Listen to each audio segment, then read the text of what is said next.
السلام علیکم۔ جب اللہ مدد کرنے پہ آتا ہے تو کچھ خاص اشارے اور نشانیاں ظاہر کرتا ہے۔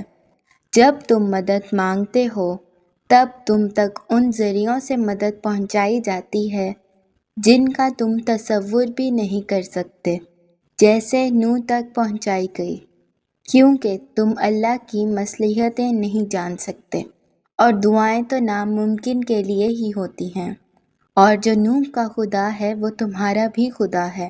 تم نہیں جانتے کہ اللہ نے تمہارے لیے کیا کچھ سوچ رکھا ہے۔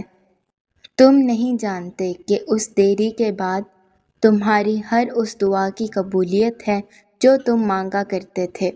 تم نہیں جانتے کہ تمہارے خوابوں کو پورا کرنے کے لیے اس نے کیسی تدبیریں بنا رکھی ہیں۔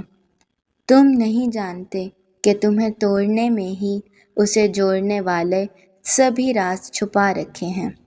تم نہیں جانتے کہ اس نے اختتام میں تمہاری رضا کو ہی تمہارا مقدر لکھ رکھا ہے۔ جب تم محسوس کرنے لگو کہ آخری حد تک آزمائے جا رہے ہو تو سمجھ جاؤ کہ تمہارے معاملے کا فیصلہ اور اللہ کی جانب سے مدد کا وقت یقیناً بہت قریب آ رہا ہے۔ بس تم اللہ کی جانب سے آنے والے حکم کے انتظار میں صبر کیے رہو۔ اللہ کسی بھی حال میں تمہیں دربدر نہیں ہونے دے گا۔ پھر تم اللہ کے فیصلوں سے کبھی مایوس مت ہونا، اور توکل رکھنا کہ اللہ کی رحمت تمہارے دل میں پیدا ہونے والے ہر خوف سے بڑی ہے۔ اس کا ایک کن تمہارے ناممکن معاملات کو ممکن بنانے کے لیے کافی ہے۔ وہ ان کہانیوں کو بھی مکمل کر سکتا ہے جو تمہارے بس میں نہیں۔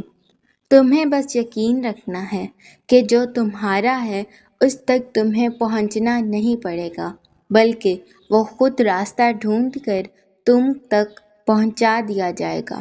یہ دکھ تو بس تمہیں اللہ سے آشنا کرانے کے لیے آتے ہیں، اور اداسی تمہارا امتحان ہوتی ہے کہ کب تک انتظار کرتے ہو، پھر تمہیں وہ واپس دے دیا جاتا ہے جس کے بارے میں تم اللہ سے بات کیا کرتے تھے، جس کے لیے تم راتوں کو اٹھ کر التجا کیا کرتے تھے۔ تو پھر کیوں پریشان ہو؟ تمہارا رب تو اتنا رحیم ہے کہ تم اس کی ایک صدا پہ لبیک کہہ دو تو وہ تمہاری تمام صداؤں پہ کن فرما دیتا ہے۔ تم اس سے بھلے لاکھ دفعہ ہی کیوں نہ منہ موڑ لو، مگر پلٹ کر جب بھی اس کو پکارو گے وہ تمہیں ہمیشہ اپنے پاس ملے گا۔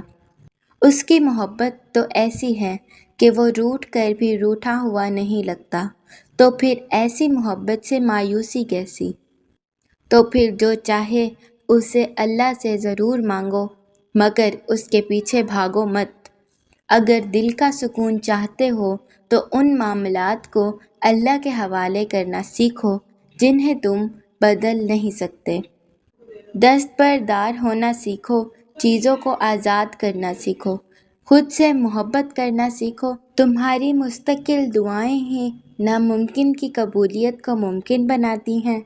تمہارا یقین ہی تم پر وہ دروازے کھولتا ہے جن کو کھولنا کائنات کے کسی شے کے بس میں نہیں ہوتا۔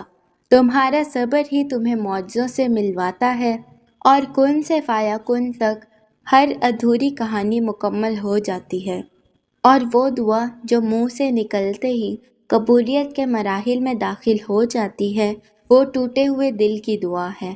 بس پھر جو مانگ لیا جاتا ہے اس کی دعا میں دیری نہیں کی جاتی، پھر وہ شے بھلے ہی تمہارے نصیب کا حصہ نہ ہو۔ کیا تم نے سنا نہیں، تمہارا رب سب کچھ کر سکتا ہے۔ تم جتنی دفعہ دعا مانگتے ہو اللہ اتنی دفعہ تمہیں تمہاری دعاؤں کا جواب دیتا ہے۔ تم یہاں ایک قطرے کے لیے رو رہے ہو، جبکہ تمہارا رب تو تمہیں 7 سمندر عطا کرنے پر بھی قدرت رکھتا ہے۔ تمہارا کام بس دعا کرنا ہے، عطا کی تدبیریں وہ خود بناتا ہے۔ جس نے صرف 6 دنوں میں آسمان اور زمین اور ان میں موجود ہر چیز بنا ڈالی، تمہیں لگتا ہے کہ اس رب کے لیے تمہارا مقدر بدلنا مشکل ہے؟ اس کے لیے کچھ بھی ناممکن نہیں، اس کے لیے کچھ بھی مشکل نہیں۔ اس غم کے بعد اس نے تمہارے لیے خوشی کو چن رکھا ہے۔ اس مشکل وقت کے بعد تمہارے لیے آسانیاں ہی آسانیاں ہیں، انشاءاللہ۔